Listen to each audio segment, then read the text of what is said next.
የስልጤ ዞን በማዕከላዊ ኢትዮጵያ ክልል ውስጥ የምትገኝ ስትሆን ብሔረሰቧ የስልጥኛ ቋንቋ ተናጋሪና ከ98% በላይ የሚሆነው የዞኑ ህዝብ የእስልምና እምነት ተከታይ ነው። ዞኑ በ10 ወረዳዎችና በ5 የከተማ አስተዳደሮች ከፋፈለ አስተዳደራዊ መዋቅር ያለው ነው።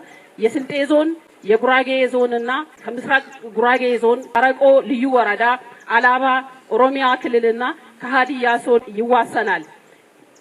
ስልጤ የኢትዮጵያ እስላማዊ ሱልጣኔቶች ከመሰረቱትና የእስልምና እምነት ካስፋፉ ህዝቦች አንዱ ነው። የስልጤ ህዝብ በጥንታዊቷ ኢትዮጵያ በተካነበት የንግድ ስራ በመሰማራት የኢኮኖሚውንና ሀገር ለመገንባት ይንቀሳቀስ እንደነበረ የተለያዩ ጥናቶች ያሳያሉ። የስልጤ ህዝብ ከሚታወቅባቸው መልካም መገለጫዎች አንዱ ስራ ወዳድነቱ፣ ታታሪነቱ፣ የራሱን እምነትና ባህል ቋንቋ እንደሚያከብረው ሁሉ የሌሎችን እምነት ባህል ቋንቋ የሚያከብር በሀገር ውስጥና ከሀገር ውጪ በሄደበት በመግባባትና በመቻቻል የሚኖር እንግዳ አክባሪ ህዝብ ነው። በሀገሪቷ በንግድ እንቅስቃሴው አንቱታን ያተረፈና የኢትዮጵያ ክብር ለማስጠበቅ በሚደረጉ ጥረቶች ሁሉ የተሳተፈና የኢትዮጵያ ብሔራዊ አንድነት የሚመቹ አስተሳሰብና ስለልቦና ያዳበረ ማህበረሰብ ነው።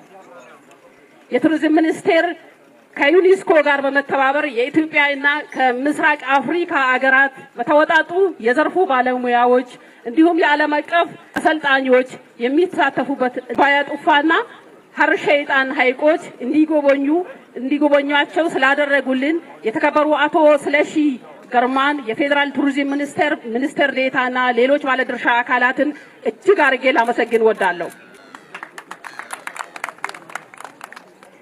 የዚህ ተግባር ዋና ዓላማው የተፈጥሮ ሀብት ወደ ኢኮኖሚ ጥቅም ለማሳደግና እነዚህን ተፈጥሮ ቅርሶች በአግባቡ ለማስተዋወቅና ለመጠበቅ የሚረዳ በመሆኑ በዚህ ዘርፍ ያላችሁ ተመራማሪዎችና ባለሙያዎች ለነዚህ ሐይቆች አስፈላጊውን ድጋፍ እንድታደርጉልን እጠይቃለሁ።